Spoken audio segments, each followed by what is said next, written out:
वडोदरा महानगर पालिका का साल 2026-27 का ड्राफ्ट बजट आज पेश किया गया है। तब इस बारे में ज्यादा जानकारी देने के लिए पत्रकार परिषद का आयोजन हुआ था।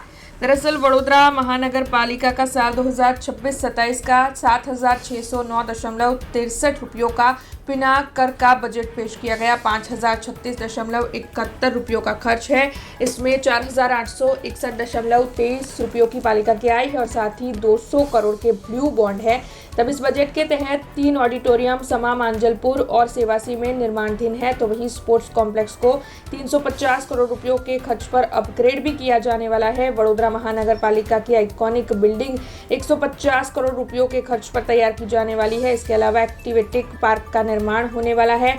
हर जून में सिविक सेंटर स्थापित किए जाएंगे। तो वहीं साल के क्वार्टर के दौरान 150 करोड़ रुपयों के खर्च पर 6 दमकल स्टेशन का निर्माण किया जाएगा। जीआईएस डिजिटल ट्विन मॉडल और साथ ही 3D जीआईएस सेल 100 करोड़ रुपयों के खर्च पर स्थापित किया जाएगा।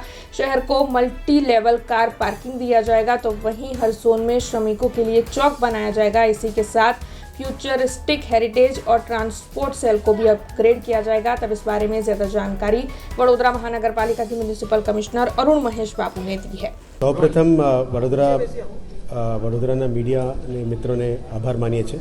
અમારી આમંત્રણને માન આપીને આપ અહીંયા બધા પધાર્યા છો, એ બદલ ફરીથી આપને આભાર માનું છું। આજે વડોદરા મહાનગરપાલિકાના વડોદરા સિટી માટે 2026-27નું અંદાજ ડ્રાફ્ટ બજેટ છે, એને અમે વિરાસતી વિકાસનું નામ આપ્યું છે। વડોદરા સિટીનું હેરિટેજ કોન્ઝર્વેશનને પ્રામાણિકતા આપીને આવનારા દિવસોમાં વિકાસ કામોમાં લઈ જવા માટે આ ડ્રાફ્ટ બજેટનો સમાવેશ કર્યો છે।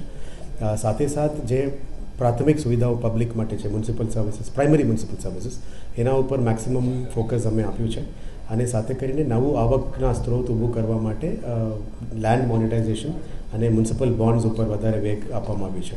પ્રાથમિક સુવિધાઓ મેક્સિમમ પબ્લિકને મળી જાય એ બાબતમાં ધ્યાને લઈને મેક્સિમમ વડોદરા સિટીમાં પાણીનું સ્ત્રોત ઊભું કરવા માટે ઈસ્ટ ઝોન અને સાઉથ ઝોનમાં જે પાણીનું ઇસ્યુઝ છે અને નોર્થમાં પણ જે છે એને પૂરું કરવા માટે નવું પાણીનું સ્ત્રોત ઊભું કરવાનું અને વોટર ડિસ્ટ્રીબ્યુશન નેટવર્ક માટે મેક્સિમમ ખર્ચ અમે લગભગ 800 કરોડની ખર્ચ આના ઉપર કરવાના છે।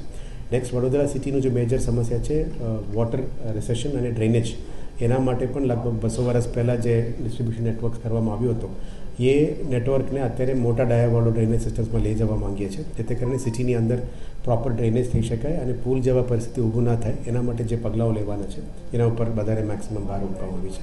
ત્રીજું, જે સિટી એક્સપાન્ડ થઈ રહ્યા છે, જે પોપ્યુલેશન એક્સપાન્ડ થાય છે વુડા વિસ્તારમાં, એના પણ સાથે સમાવેશ કરતા નવા રોડ્સ લગભગ ટોટલ 121 રોડ્સ નવા અને રોડ સાથે સાથે wall two wall tiling, wall two wall rods resurfacing સાથે લીધેલા છે।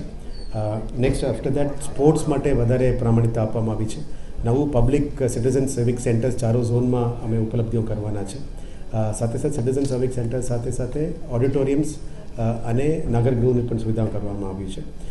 એને ધ્યાને લેતા આવનારા દિવસોમાં વડોદરા સિટીને ક્લીન અને ગ્રીન સિટી તરફથી લઈ જવા માટે પ્લાનિંગ જે છે એમાં maximum to maximum plantations, green energy migration, city mobility plan, electric buses, આ બધા ઉપર વધારે ફોકસ કરવામાં આવી છે। हमसे जुड़े रहने के लिए हमारे YouTube चैनल को सब्सक्राइब करें और नई वीडियो की नोटिफिकेशन के लिए बेल आइकॉन को दबाएं।